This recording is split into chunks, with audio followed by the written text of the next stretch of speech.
For pieces that have a strong directional element, like a strong horizontal or vertical, if you have a preference for how those two pieces go together, you want to make sure that you choose them and put them together the way you would like them to look after piecing. This is what it's kind of going to look like.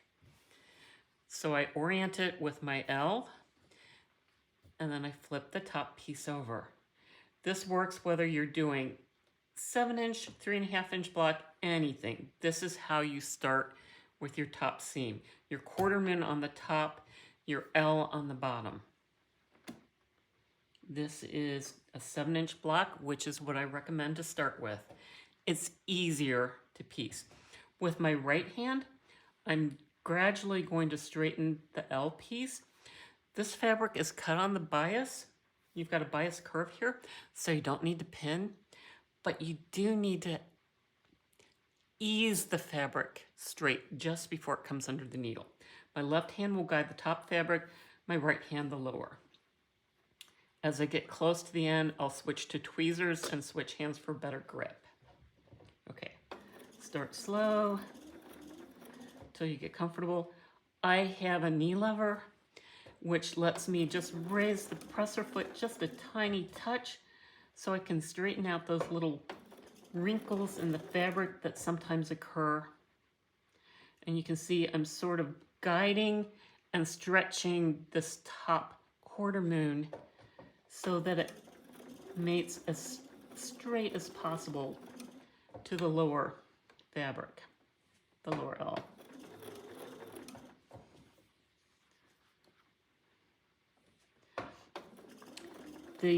Usually I find the top quarter moon more difficult to manage.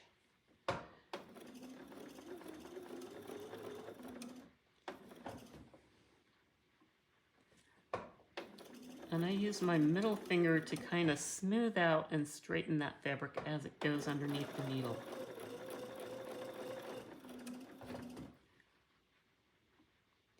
Some fabrics are stiffer than others, and you may feel a difference as you're piecing them together.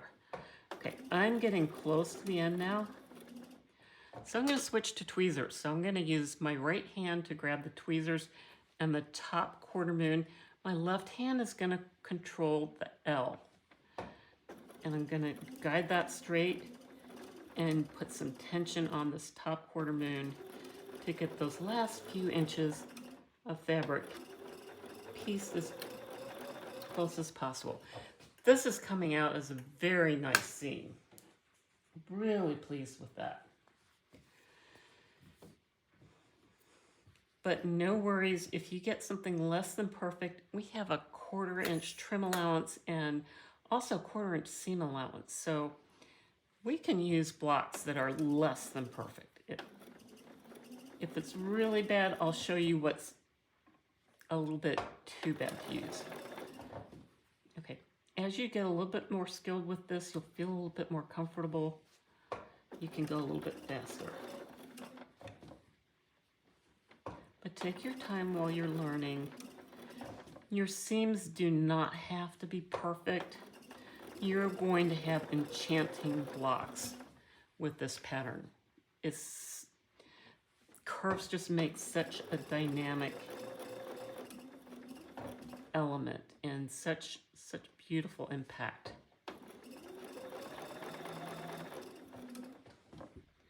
The more even your seams can be, the more even your moons will look. Evenly round. But they don't have to be perfect. This is just a beautiful, fun block to piece. Okay, I'm switching again to tweezers, and I'm hoping my camera angle lets you see more of the tweezers than my hand. Again, I'm going to guide the bottom fabric with my left hand and using the tweezers in my right to finish off that seam. And you can see this, I'm about 1/8 of an inch short.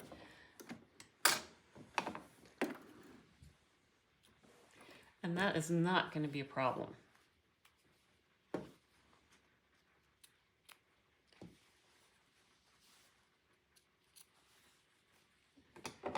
Okay, so this came out really nicely. That's almost perfectly pieced. This one came out just a little bit shy. You won't even see that by the time we press our seams and trim. So the next step before trimming is pressing. Now, I have a default orientation. I use my upper left moons, and opposite diagonal, I press the moons outward. So I'm going to press this seam out with my iron, and I use spray starch. So before trimming, you need to press your seams flat. You can change the seam direction of your press later, but it'll be a little bit more accurate if you guess the right direction first. For this, it doesn't matter, so I'm going to press this one in. Okay, so I'm going to press the L into the center. When you're piecing these, you need, for seam matches, you need every other seam to be pressed in a separate direction. That makes a finger press really easy, and I'll show you that in an upcoming video.